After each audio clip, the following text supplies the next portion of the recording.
Bonjour, Frédéric Curnier-Laroche, vous êtes prêtre dans le diocèse d'Autun et fin spécialiste d'art sacré, de l'histoire de l'art et de la théologie des arts. Et c'est à ce titre que vous avez ouvert la session d'art sacré que l'Institut des sciences et théologie des religions organise chaque année. Alors le thème cette année est la cité au Moyen-Âge. La cité au Moyen-Âge, et singulièrement en Provence et dans le sud-est de la France, est le lieu de bouillonnement interculturel et de mutation, qu'elle soit politique, sociale et religieuse. L'urbanisme et l'architecture sont des témoins de la vie quotidienne des hommes et des femmes du Moyen-Âge et portent la marque de la liturgie et de l'organisation de l'Église. Alors, pouvez-vous nous présenter quelques points phares de cette période ?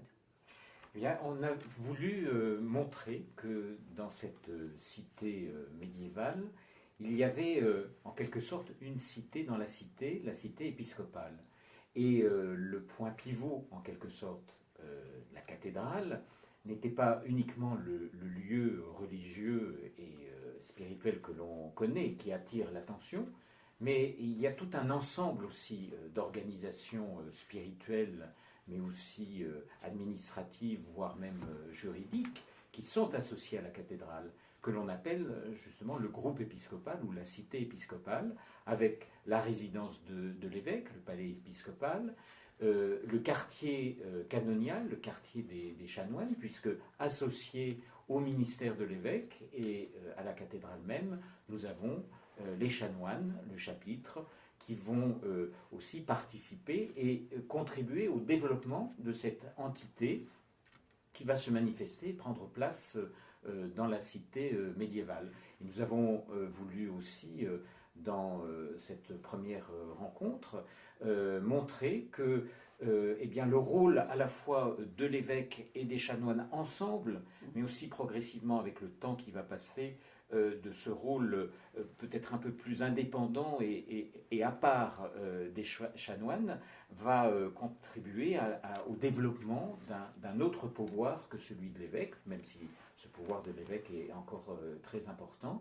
Et nous avons aussi voulu montrer que eh bien, cet aspect a façonné le tissu urbain, la manière dont on a encore de nos jours les traces à la fois de ses fondations et de son évolution au cœur même de la cité. D'accord.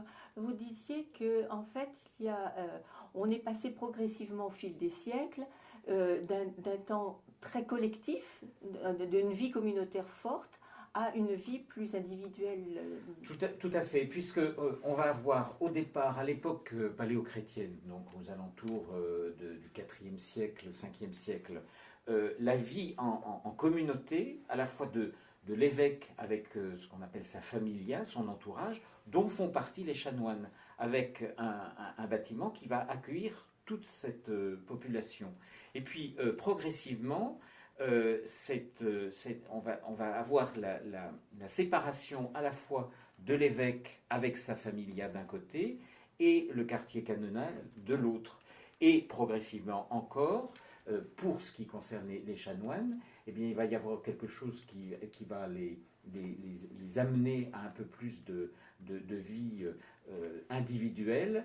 Il y aura des lieux communs, comme le réfectoire ou la salle du chapitre, ou l'espace de déambulation que représente le cloître, mais avec progressivement des habitations individuelles qui vont appartenir aux chanoines seuls et marquer aussi le tissu urbain de manière très, très prenante.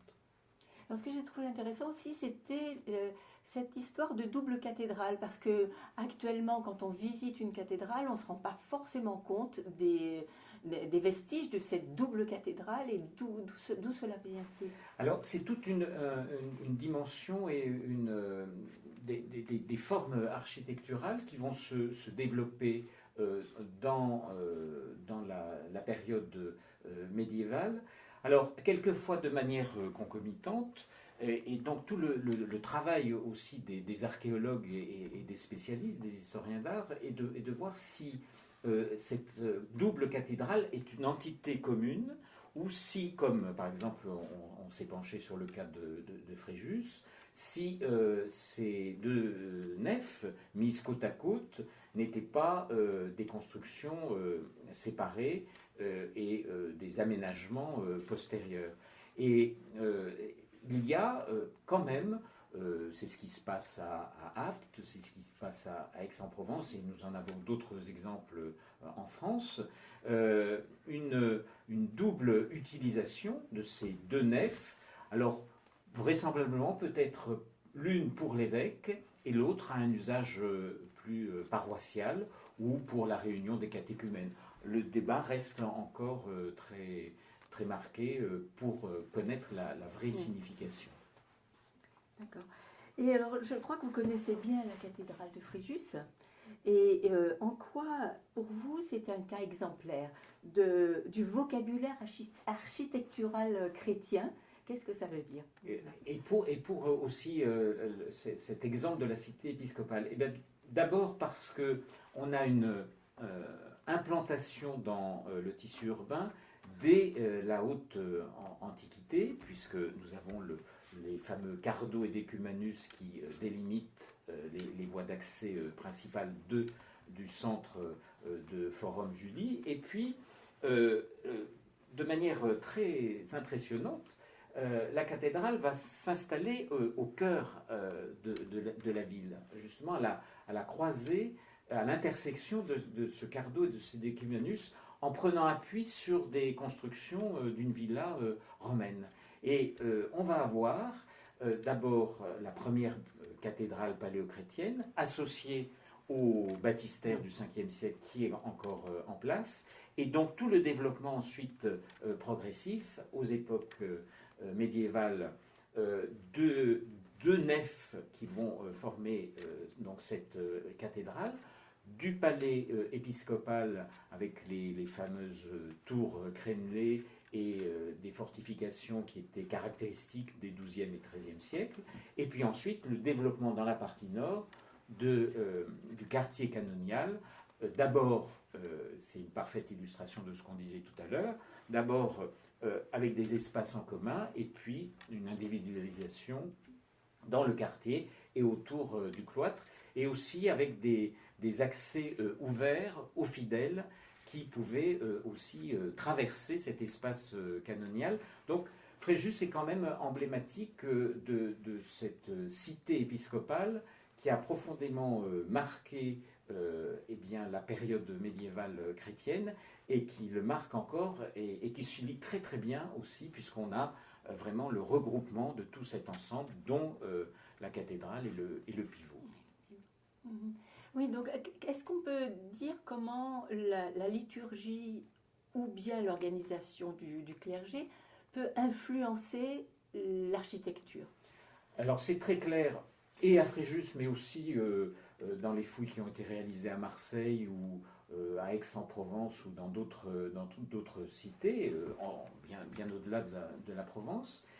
C'est le fait aussi de l'importance de la liturgie baptismale, de ce sacrement qui vient après l'initiation chrétienne, et qui va être toujours en lien, puisque célébré au départ, à l'époque paléochrétienne, par l'évêque, et qui sera ensuite délégué à partir des réformes carolingiennes et grégoriennes aux prêtres dans les paroisses, qui va marquer donc ce vocabulaire architectural. Baptistère et cathédrale toujours en lien direct, avec des portiques ou des zones de circulation tout autour, et qui vont faire le lien.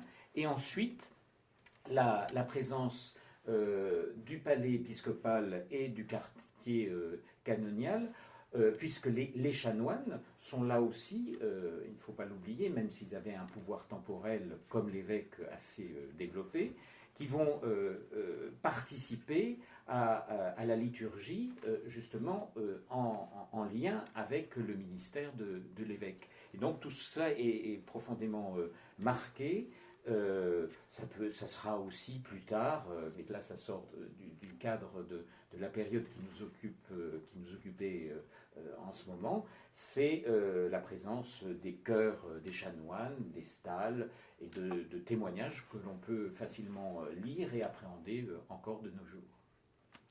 Eh bien, merci. Merci à vous. Beaucoup.